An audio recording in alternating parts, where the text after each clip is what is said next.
think my mic is working now. Hello. Hope you had a good weekend.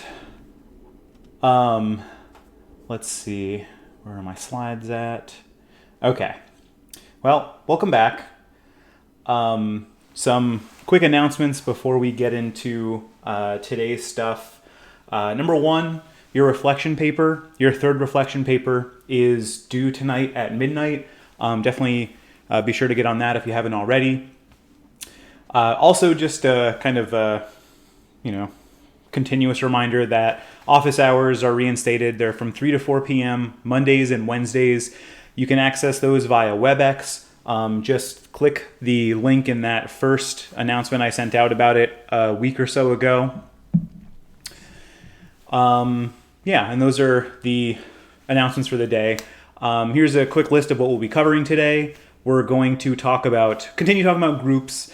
We'll talk about de-individuation. We'll talk about some group decision-making processes or things that make group decision-making more difficult or more challenging.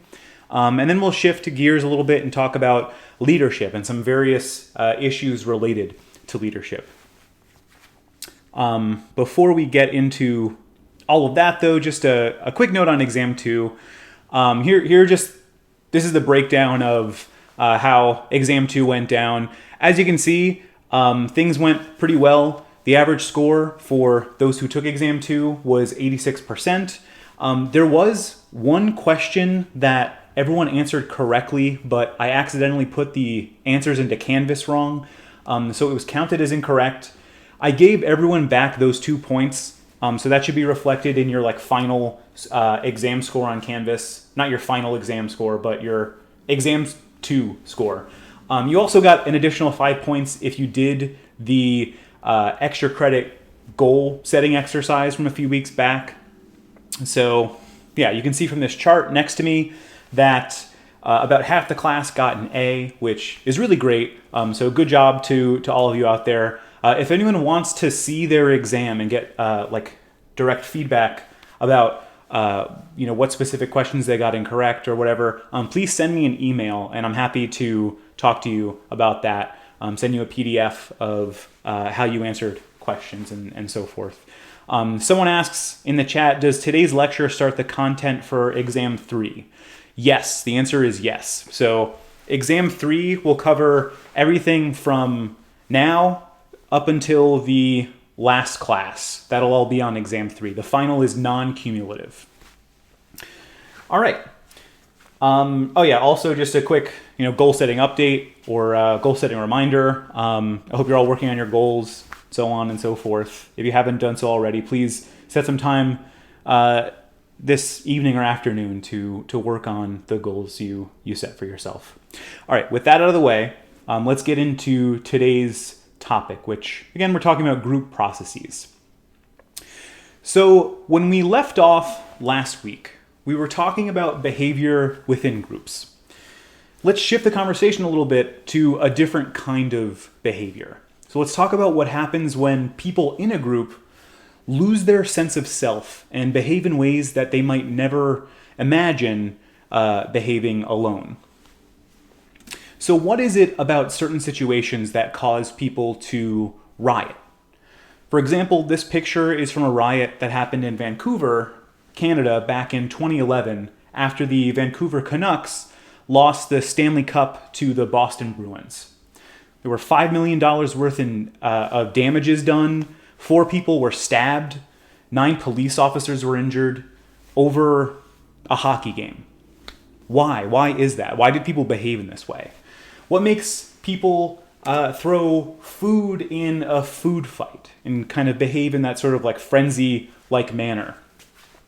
What is it about rock concerts that make people scream and go crazy? Or really any kind of loud, exciting concert? There's something about being in a group that sometimes makes people behave oddly.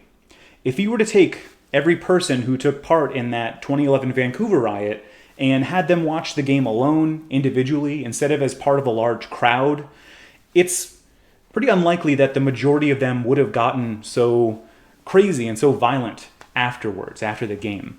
It's also unlikely that fans at a big concert would scream and shout so excitedly if they were like watching the band alone in an audience of one. When people are on their own, they usually don't clap and yell and cheer as loudly as they do when they're in a crowd. When you're in a crowd of like 1,000 people and everyone else is yelling and, dancing and stomping, you feel a lot less self-conscious about doing it too. So all of this behavior occurs because of a process called de-individuation.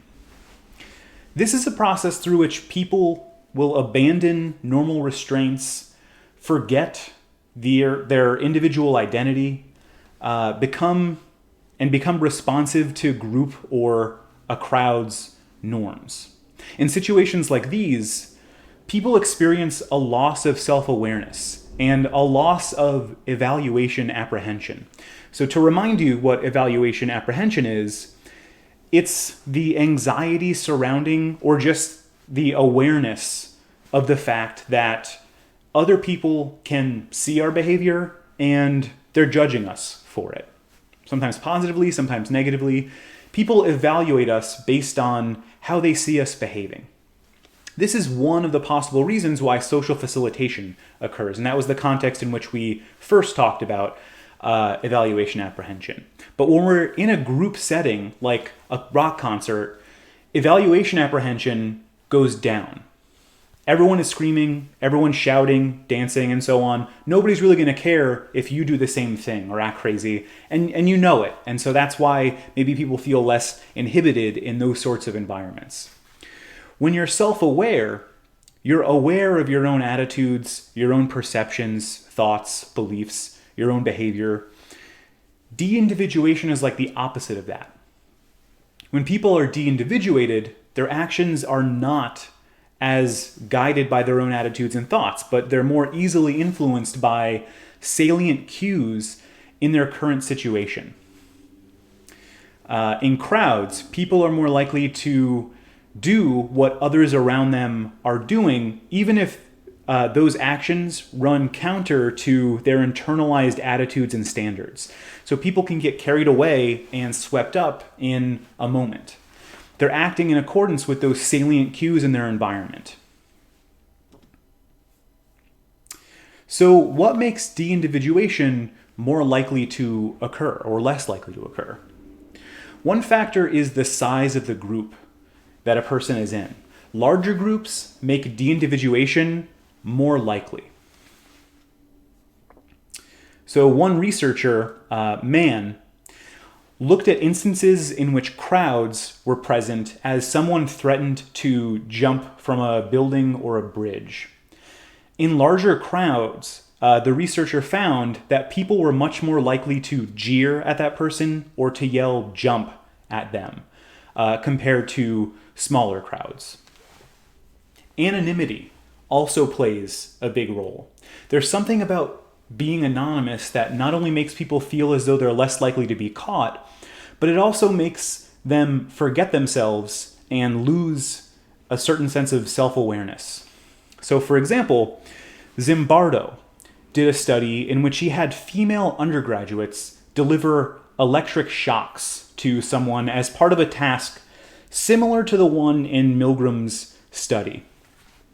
So if you recall, this usually involves like someone being hooked up to a shock generator, right? And that person is actually a Confederate. The real participant is the one controlling the shock generator. Zimbardo in this study wasn't just interested in whether his participants decided to deliver the shocks, right? Like that was Milgram's whole question, was at what point will people refuse and stop delivering shocks? Zimbardo was also interested in measuring just how much shock his participants were willing to give that person, that learner hooked up to the shock generator. So with these sorts of shock panels, you can control the amount of shock delivered that you deliver to the learner, depending on how long you hold the button down.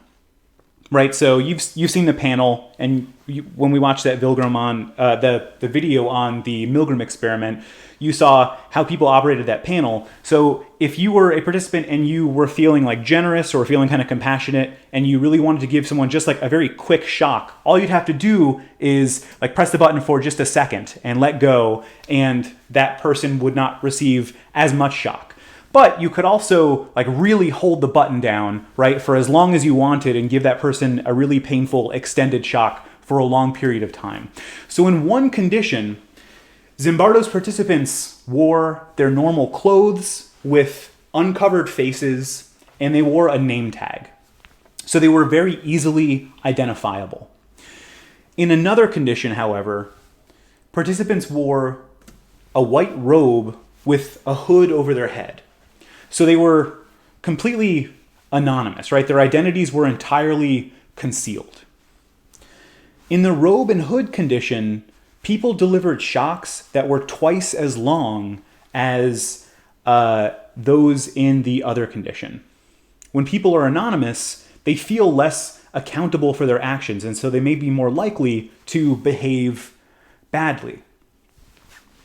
Before we move on, let's give this guy one more shock. Okay, just for good measure. All right, so as it turns out, de-individuation can occur even outside of a physical group setting, thanks to anonymity, right? So it happens on the internet all the time, for example. So it's no wonder why social media sites that allow for anonymous posting and don't require an account with a person's real name or a picture attached, it's no surprise that those sorts of websites tend to have the most toxic user behavior. You all may remember Yik Yak. This was an app that served as like an anonymous message board for different college campuses around the country. It was super popular around 2013, 2014. Eventually, though, it was shut down in 2017. Reason being, there was rampant cyberbullying going on in Yik Yak, which is why it was ultimately shut down worldwide. Even before the internet, though, this kind of behavior was an issue. So slam books, these definitely aren't a thing at school anymore, but you could like ask your mom about slam books. These were really popular in middle schools and high schools around the 70s, 80s, and 90s. They were notebooks that were passed around from person to person in schools and written in anonymously. So it was kind of like a paper version of Yik Yak almost. And they were a major source of bullying. So someone would write like a person's name down on a page, and as that book was passed around, that page would get filled with anonymous comments from people, potentially really mean comments, things that people would never say to that person's face, but thanks to anonymity, they could say whatever they wanted. So these are just a few examples of how anonymity can encourage de-individuation or this kind of less inhibited behavior. Yes, it's exactly like the burn book in Mean Girls. That's an astute reference. Another factor that influences de-individuation, arousing or distracting activities can also make aggressive de-individuation more likely to occur. So think about the types of things that hype up a crowd. Group chanting, group shouting, and so on. These sorts of activities increase physiological arousal. They build up energy, and they're really effective at it. And under the right circumstances, that kind of energy can spark into violence.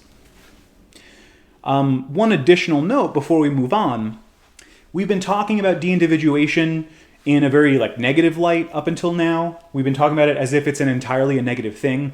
It is often a bad thing and it results in lots of antisocial behavior like violence, bullying, and so forth. But it's not always bad. De-individuation is not inherently a bad thing.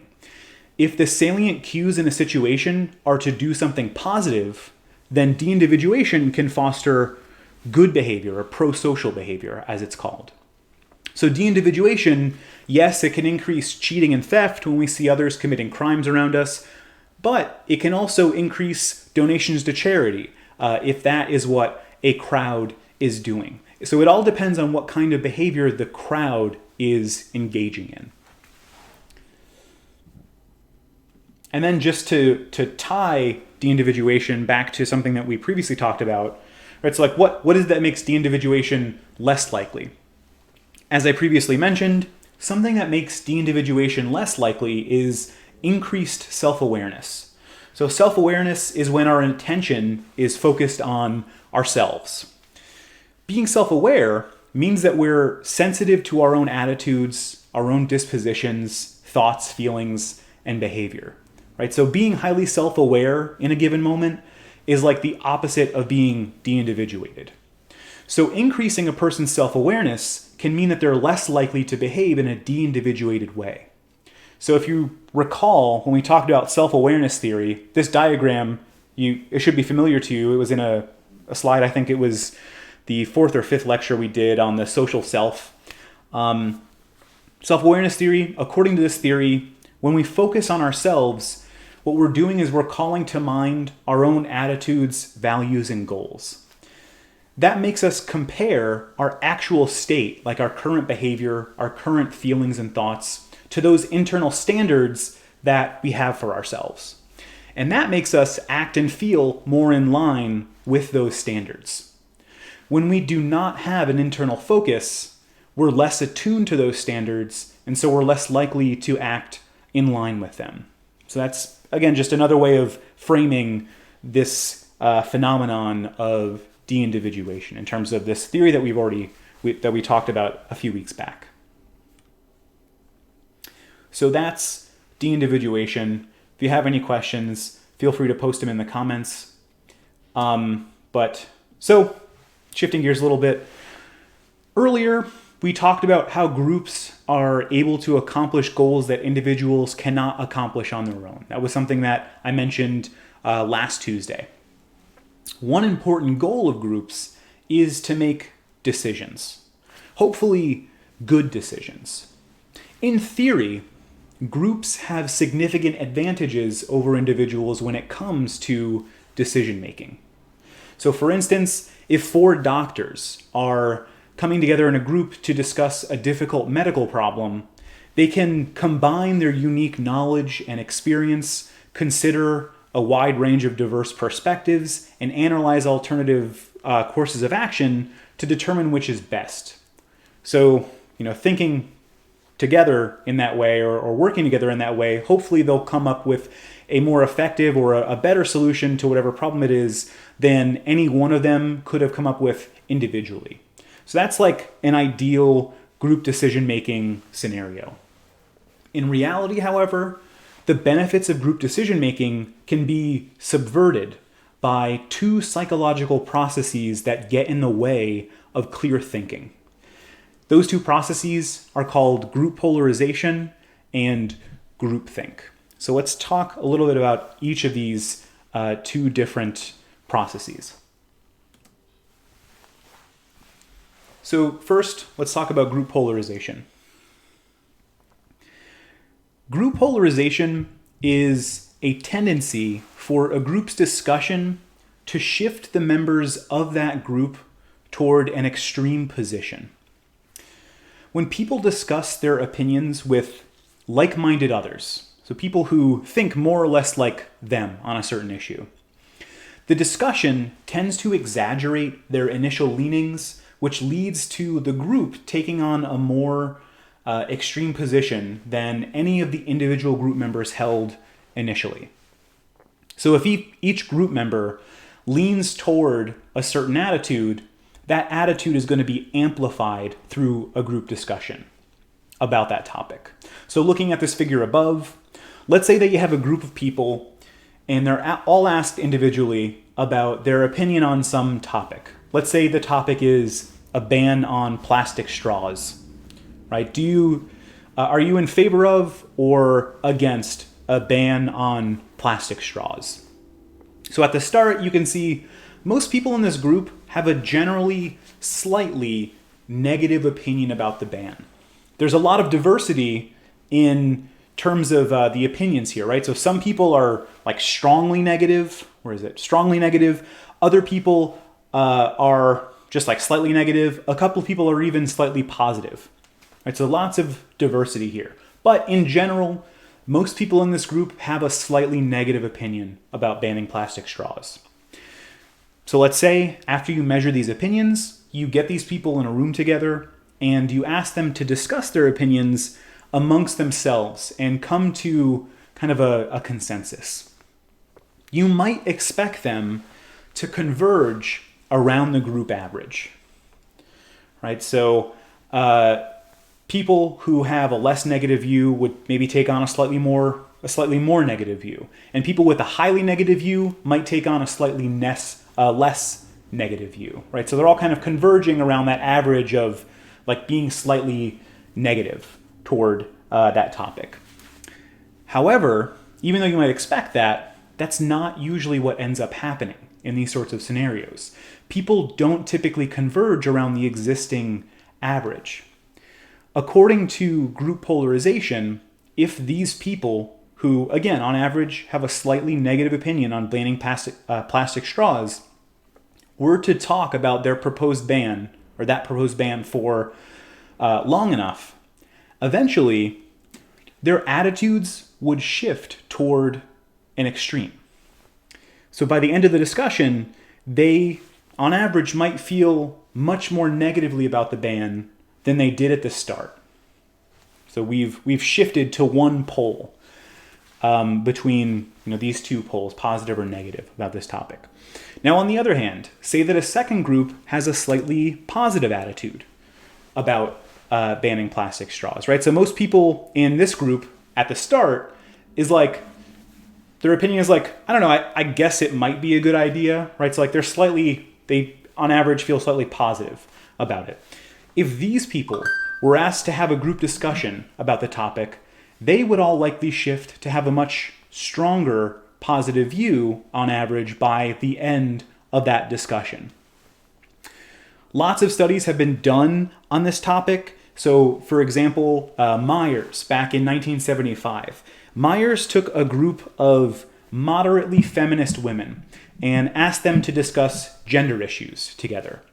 After a prolonged group discussion, Myers remeasured each woman's attitude and found that each of those women in that group became much more strongly feminist after that group discussion. And this works for pretty much any like-minded group, right? So similarly, moderately conservative people, when asked to discuss political topics at length in a group, they end up reporting stronger conservative attitudes about those topics afterwards. Yet another example, this was done by Myers and Bishop. Myers and Bishop looked at high school students' racial attitudes. Before this study, the researchers identified two groups of students. One group had prejudiced attitudes from the start, while the other group had non-prejudiced attitudes. Each of these groups were asked to meet individually and discuss racial issues, right? So in one room, you had those students who on average expressed moderately prejudiced views. In the other group, you had people who, another room, you had all those people who expressed non-prejudiced attitudes. They each met independently, discussed racial issues together. After that discussion, the prejudiced group became even more prejudiced on average, while the non-prejudiced group became even less prejudiced, right? So you can see both of these groups kind of went to a more extreme position than they had been at the start. So group polarization, it can impact people's attitudes in fairly drastic ways. Beyond all of this, though, so like not only does it happen, not only does it have an effect on us, it's also something that people aren't very aware of. People tend to underestimate how much of an impact group polarization has on their attitudes. So Keating and her colleagues, they did a study where they asked people who they thought was a better president, George W. Bush or Barack Obama. So they got these ratings of what people thought from individuals, and then they had them discuss their opinions, each of these people, with a group of like-minded people, right? So they got all the people who expressed more favorable attitudes toward Bush and put them together in a group. The people who expressed more favorable attitudes towards Obama, they met in a different group, and they all discussed why they felt the way they did.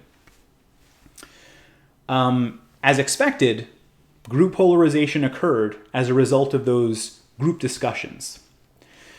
So people's attitudes afterwards tended to be more extreme. So if they had a slight preference for Obama at the start, after that conversation, that attitude was amplified. If their preference was for Bush at first, that attitude was amplified.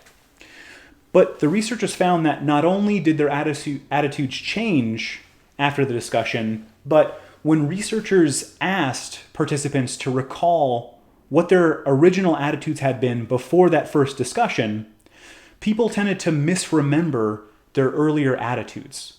So if they had a slight preference for Bush that turned into a more extreme one, they misremembered their old attitude as being more extreme than it actually was, right? Like after this conversation where they feel even more strongly in favor of one president or another, they are reporting on these surveys like, I feel very strong about this president and I always felt this way. That group conversation didn't have really any effect on my attitudes, even though there was a measurable difference.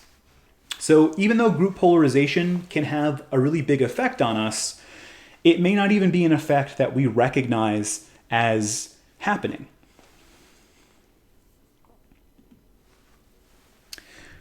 So why does group polarization occur? Research suggests there's a couple of different reasons why. One is that groups become polarized through the concept of informational influence, which, if you recall, informational influence occurs when you conform to other people's actions or attitudes because you believe they know something that you don't, right? So you're trying to get information about the world, you're trying to be accurate, and so you use information you get from other people to change your own behavior or attitudes. That's informational influence. So this idea assumes that people begin with at least one good argument to support their initial opinion or attitude. But they probably have not considered all of the relevant arguments for, why their opinion is a good one. During a discussion with similar-minded people, group members with similar opinions will learn new arguments from each other that reinforce the position they already preferred. And as a result, the group as a whole adopts a more extreme position. So to give you an example of this, imagine you have 3 people all discussing a certain political candidate, and they all have slightly positive feelings about this candidate. And they each have a different reason why they feel positively about this candidate. So that first person up there is like, I really like this candidate because they have a very good immigration policy that I agree with. And they explain why that is to their 2 friends. The second person might say, that's a really good reason to support this candidate that I hadn't even considered. The reason why I like this candidate is because they have very good economic policies. And then they explain why they think that is. Then the third person says, I hadn't considered either of those points before, but they're both really good points. The reason why I like this candidate is because they have very good social policies, right? And they explain their rationale for that. So now, as a result of this conversation, all 3 of these people who initially had fairly positive feelings about this candidate now have even more reasons, they now each have 2 additional positive arguments in favor of that candidate that they didn't have before, that they hadn't even considered before. That's informational influence, right? You're learning from others in your environment, and the fact that you now have 2 additional positive arguments in favor of that candidate, that is likely going to push you in an even more extreme direction in terms of how much you like that candidate.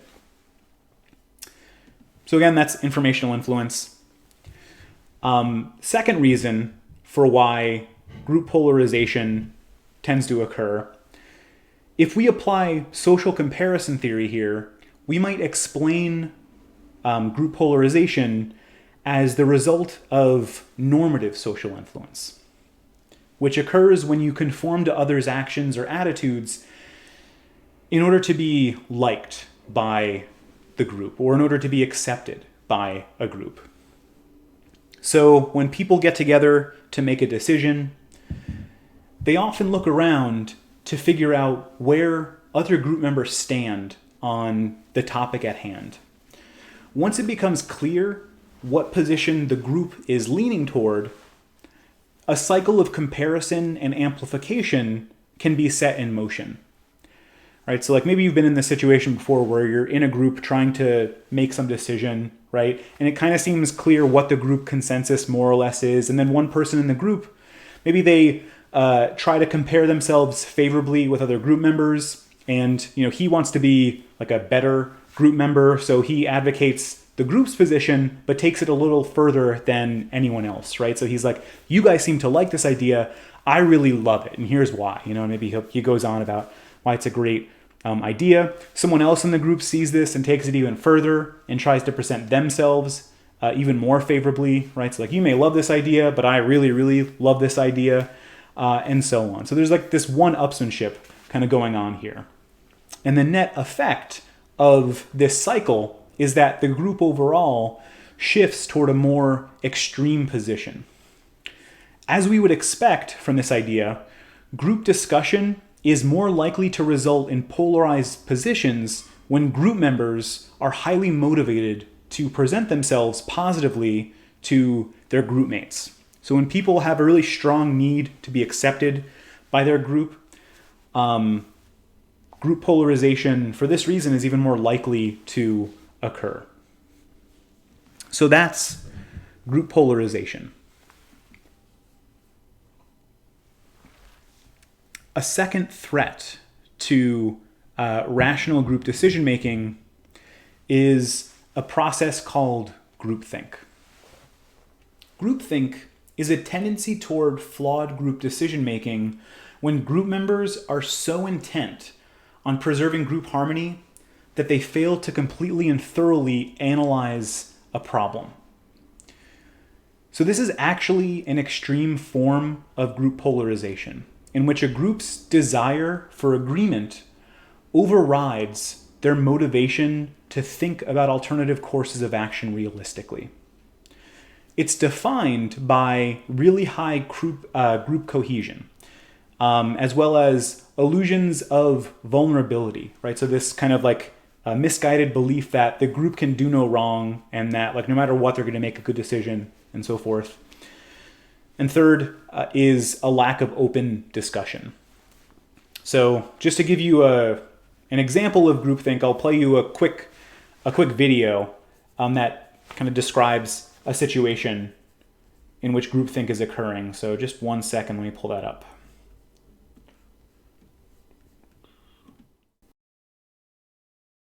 Apple products are the best, and they're very user-friendly. When you hear your friends make that statement, do you ever question it? Even though you disagree, you keep your mouth shut because you don't want to be an outcast. That's conformity. When conformity within a group leads to dangerous results, it's called groupthink. There are 8 symptoms of groupthink, which we can see on these 3 budding entrepreneurs. Dave, Frank, and Sylvia are planning to launch a startup which sells used tissues online. You and I, we both know that's the lamest idea ever. But sometimes things play out differently when group dynamics are involved. Here's a sneak peek. Dave says, "We should start selling used tissues. No one has done that yet, and if anyone can do it, it has to be us." That's illusion of invulnerability. Then Frank says, "I know, right? No one is as smart as us to have thought about this killer concept." This is stereotyping others. Silently, Sylvia thinks, yes, because it's a stupid idea. But she doesn't say it, which is self-censorship. Then Dave says, "Sylvia, you agree, right? You seem so excited." That's illusion of unanimity. Sylvia finally says, used tissues, you guys? Seriously? What about the germs? Ew! But Dave counters, what germs? We are selling sentiments here. Used tissues have a history, and you gotta respect the sentimentality. That's unquestioned belief. Frank reassures, I'm sure Sylvia agrees that selling used tissues is a brilliant idea. She just doesn't know it yet. This is direct pressure. Sylvia shrugs, saying, yeah, I guess. Maybe we can launch Tissues for Issues and make it a noble cause specific project. Which is rationalizing. We'll have to test it though. No tests. We are going to launch a Kickstarter campaign. We are going to be huge, says Dave. He's being a mind guard, which is a person who prevents dissent. And thus, the three fools launched a used tissue business. Now that you know the symptoms of groupthink, leave us a comment below and tell us if you have ever been a part of groupthink.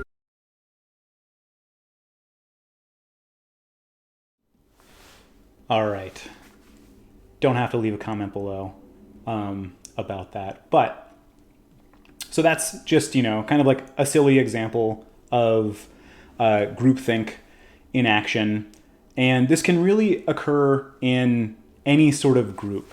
So like a bad idea gets pushed forward and executed just because, people in the group think that they can do no wrong, and no one else is willing to speak up and say it's a bad idea, or maybe they do try to speak up and they quickly get shot down by other members of the group.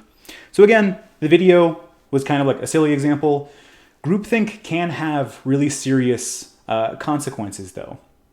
So the Challenger disaster back in 1986, in which the space shuttle Challenger exploded a little over a minute after takeoff. One of the reasons why this is thought to have happened is because of groupthink. So the morning the Challenger took off, the weather was very cold. Some NASA engineers tried to speak up and warn the team in charge of the Challenger project that cold weather could make the rocket boosters and other components on the shuttle too brittle to function properly. But when they tried to raise those issues, they were met with really strong pushback from NASA officials on that team who convinced them to stay silent. So as a result, they did stay silent. The Challenger took off that morning and exploded after liftoff, killing its entire crew. So groupthink can have very serious repercussions.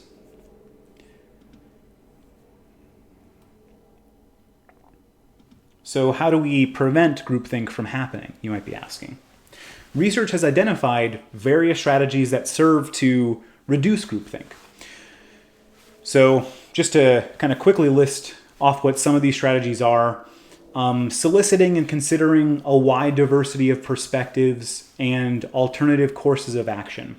So trying to outline all of the possibilities rather than trying to downplay possible negative consequences. Another one is encouraging group members to express their doubts, if they have any, about solutions that are reached too quickly within a group. A third strategy is to actively seek out people who have opposing views, and the research are called devil's advocates. So these people serve to criticize proposed courses of action. They will question the underlying assumptions behind behind the group's reasoning, and so forth. Fourth, breaking up a large group into smaller subgroups where those subgroups can independently discuss ideas before bringing everyone back into a larger group discussion. This can keep people from feeling pressure to reach an overall group consensus too quickly. Right, so like these strategies, they're kind of diverse in terms of what they consist of, but they all have something in common. They all encourage group conflict. They encourage conflict within these group discussions. We often talk about conflict as a bad thing, but it can serve a very useful purpose. Disagreement among people in a group forces people to defend their ideas and think more rationally about them. So groupthink is what can happen when there is no conflict, or when conflict is discouraged at all costs. So that's groupthink. Those are two group processes that get in the way of group decision making: group polarization and groupthink.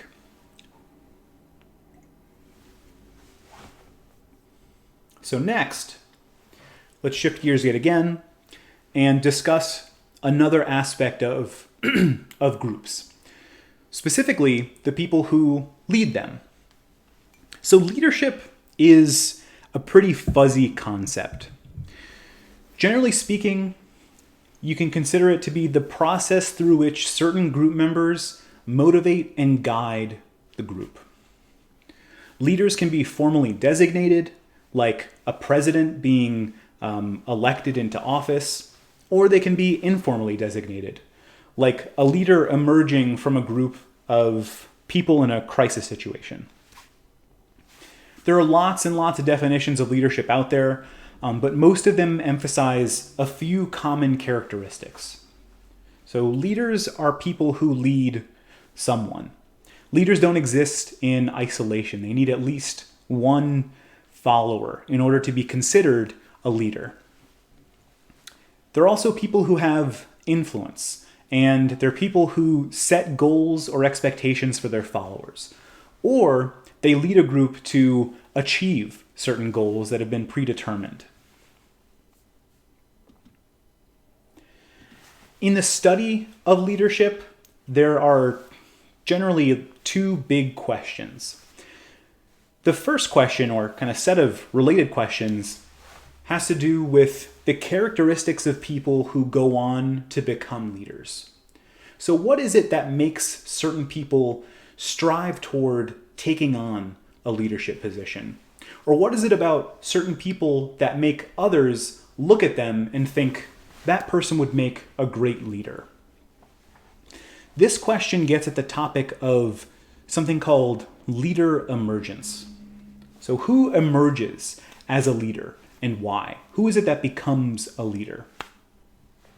On the other hand, we have a different question or set of questions, which is the question of leadership effectiveness. So what are the behaviors of a leader that lead to positive outcomes for the group? What is it that makes a good leader? So it's important to note that these are two very different questions. Some people are really drawn to leadership positions. They really want to be leaders. They're very good at getting others to look at them as leaders, get themselves put in or elected into a leadership position. But just because someone is really good at getting into a leadership role, it does not necessarily mean that they'll be an effective leader. So many times, the people who want leadership roles the most are the people who are the least effective when they're actually in that role. Similarly, there are lots of people who would probably be very good, effective leaders, but they're just not the kind of people who naturally strive for leadership positions. So those people might be said to be high in potential leadership effectiveness, but low in leadership emergence. So let's focus a little bit on leader effectiveness for now. How exactly do you define success or effectiveness as a leader? Even within the topic of leader effectiveness, we can look at different scopes or outcomes of leader behavior, right? In this question, it definitely gets murky because there are lots of different kinds of leaders for, different settings. Are we talking about an organizational leader, like a work-related leader? Are we talking about like political leaders? Are we talking about social leaders, family leaders, and so forth, right? But generally speaking, we can look at three different scopes or outcomes of leader effectiveness. So first, we have attempted leadership. So this is kind of like the very first level of leadership effectiveness. This is the extent to which a person accepts the goal of leading one or more other people. So one person actively tries to change or lead another person in some way. So they're attempting to lead. That's attempted leadership, right? Very low bar. Just the question here is, are you trying to be a leader? That's the first level of leader effectiveness. A little more specific than that, maybe one bar up, is successful leadership. So whether a leader gets one or more followers to change their behavior, that's what we're talking about here. Is a leader successful at getting some other person or a group of people to do what they want them to do? This has to do with the direct and immediate outcomes of leadership. So it doesn't matter how you get people to do them or to do what you want them to do. It just matters that they do it, right? That's successful leadership. Even one step higher than that is what we'll call true effective leadership. This is when a leader is successful in changing their followers' behavior and the followers benefit in some way. So they're more satisfied as a result, or they're better rewarded for following that person, or they've attained a goal that's something important to both them and the leader. That's true leader effectiveness, or true effective leadership. So I'll walk through 3 different examples to demonstrate each of these different levels of leader effectiveness. So let's focus on a work example, just because I study IO psychology. That's psychology of the workplace. So let's say we have a manager in an office who has a problem. Let's say that her work group is having issues completing its goals on time.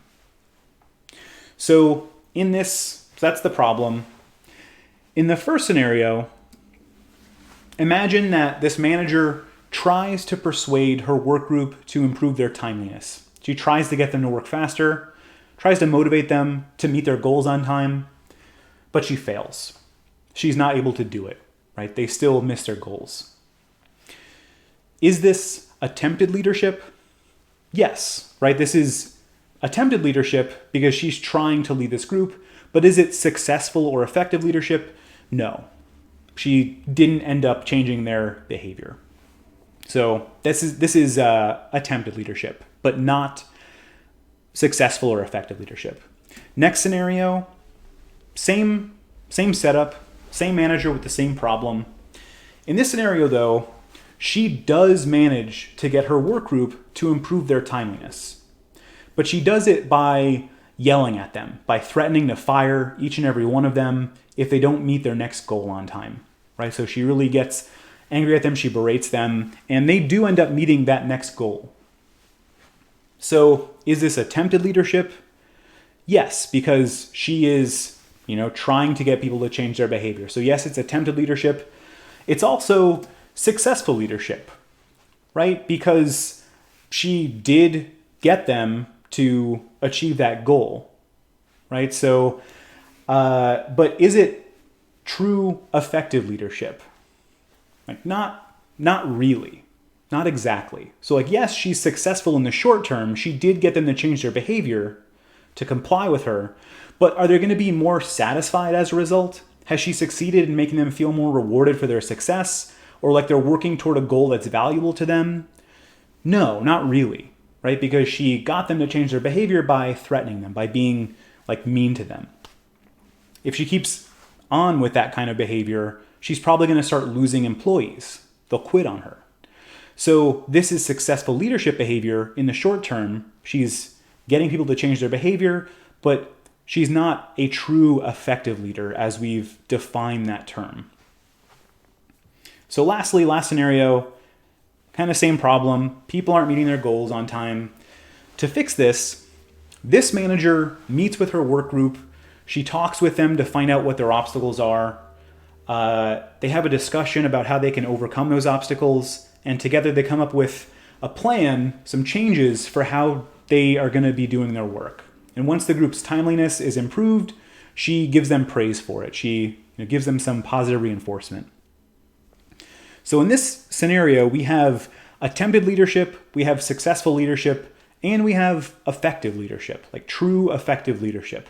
The people in this work group are going to feel more satisfied with what they're doing compared to other people in those other two scenarios. They'll be less likely to quit, and so on. So not only is this leader attempting leadership, and not only is she successful in getting people to change their behavior, but her followers are kind of better for having followed her and feel more satisfied and so on as a result. So that's effective leadership.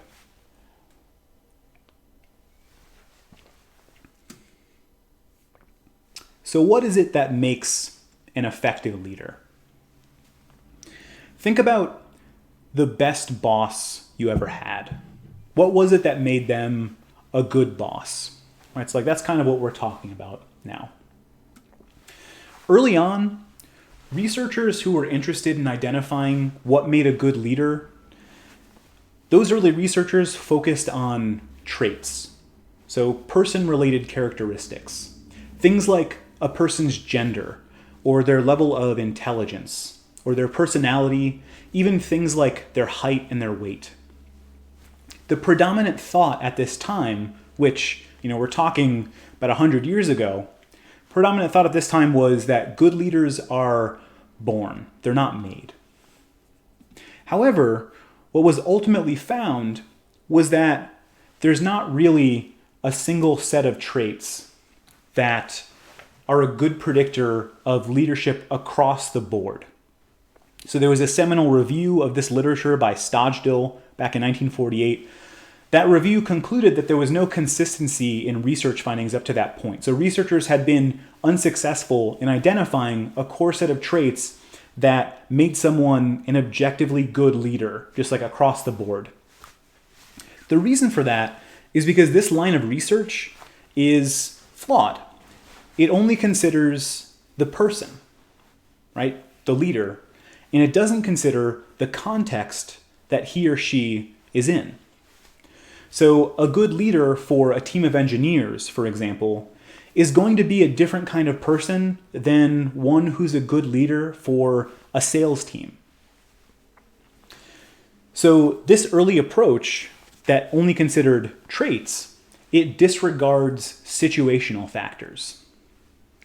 In the past 25 years, interest in leadership traits has popped back up, and it has been found that certain traits, they may not predict leader effectiveness, but they do predict leader emergence.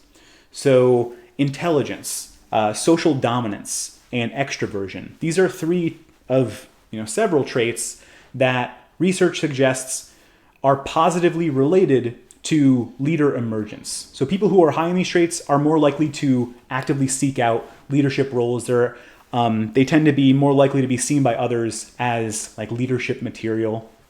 But again, having these traits may make you more likely to strive toward positions of leadership, but they don't necessarily guarantee that you'll be a good or effective leader.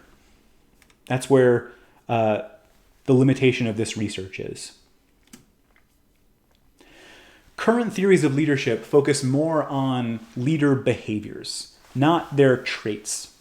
So it's not a matter of how smart a person is or how extroverted or confident they are. The question is now, what kinds of behaviors do good leaders engage in when engaging with their group?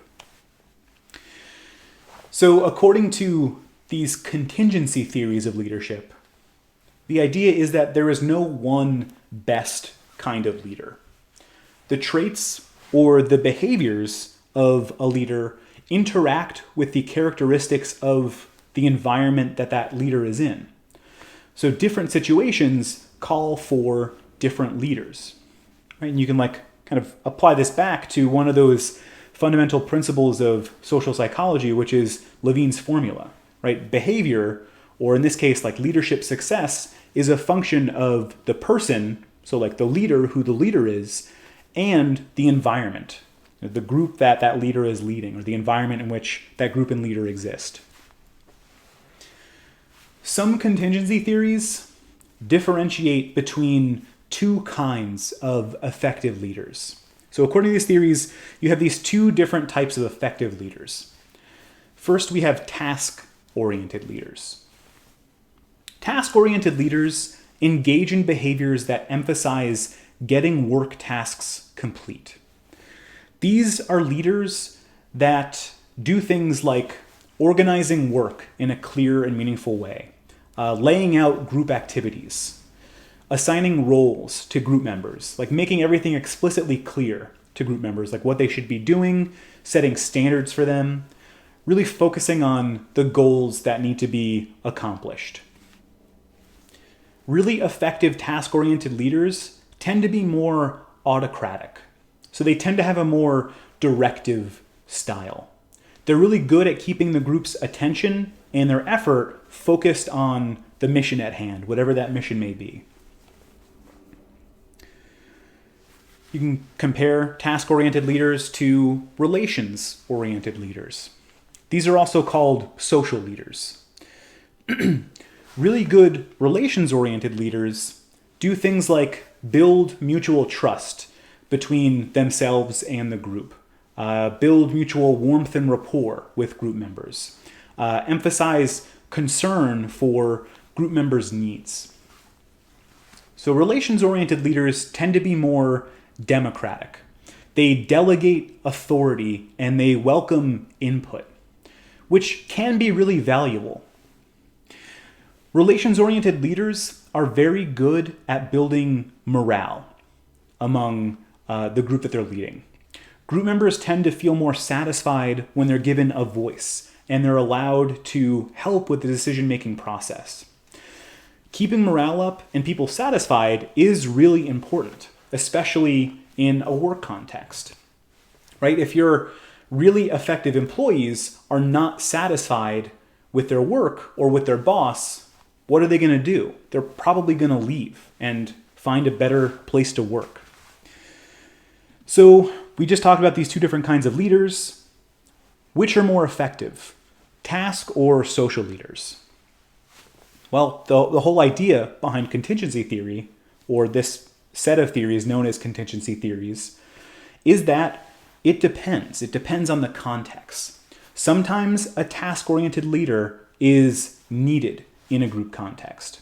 Other times, though, in other circumstances, a group will be better suited for a relations-oriented leader. So it all depends on what the environment calls for.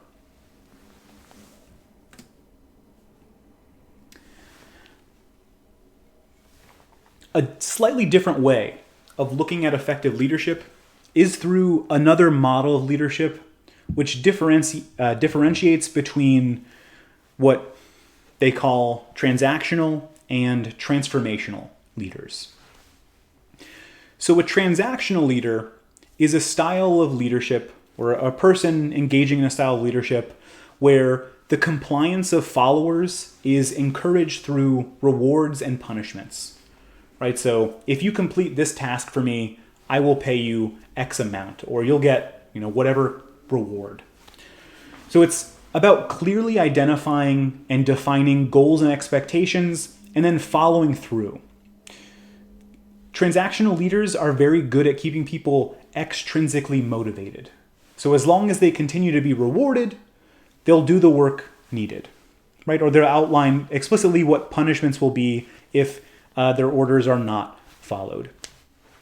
Transactional leaders are not leaders who are looking to change the future or change how things are done. They're looking to keep up with the status quo, to manage people, to keep work on schedule, to keep things moving along without any glitches. And these sorts of leaders can be extremely effective in certain situations. So in a crisis situation, transactional leaders really excel at keeping people on track. Or for projects that have a very specific set of requirements that need to be carried out in a very particular way without much room for error. That's where transactional leaders really excel, those types of environments. Sometimes, though, a different kind of leader is needed, or the environment calls for a different kind of leader. Certain situations call for someone who can inspire change and growth. So transformational leaders are those who can inspire followers through having a clear vision and acting like a role model for them to follow. They also encourage creative thinking and innovation among followers. And they pay attention to each follower's personal needs, acting as a mentor for them and being very supportive of people like within the group they're managing or leading. The goal with transformational leadership is to transform people in the group. So to get people to shift their attitudes and values so that they're intrinsically motivated to work toward the group's goals. And so you're transforming your followers into people who want to work for whatever cause you're advocating for, whatever it is that you're doing. Some examples of transformational leaders throughout history are people like Franklin Roosevelt leading the nation during World War II, or Martin Luther King Jr., who encouraged fundamental social change during the Civil Rights era, or Gandhi is also often cited as a transformational leader. So the goal of transformational leaders is to inspire people, to intrinsically motivate them, and to get them to align their personal values with the group's mission, or in other words, to transform them. Unlike transactional leaders who work to maintain the status quo, transformational leaders strive for change and progress. So that's the basic differences between each of these styles of leadership. And again, it is worth noting, it's not that transformational leadership, like it does sound like it's better than transactional leadership, but that's not always the case. Both of these styles of leadership really excel among specific circumstances. And with that, we're actually finishing a little bit early today. So if you have any questions, please feel free to email me. Just a quick reminder again that office hours are held every Monday and Wednesday now from 3 to 4 p.m. The link is above. You can also find it in the announcements on Canvas from a couple of weeks back. Please definitely take advantage of those if you have any questions about anything. And again, if you want to see your exam, like see where you went wrong or what you did right, just send me an email and I'll be happy to talk about that with you. So thank you very much. Oh, I see a question in the chat. These types of leadership can be used negatively too, right? Yeah, absolutely.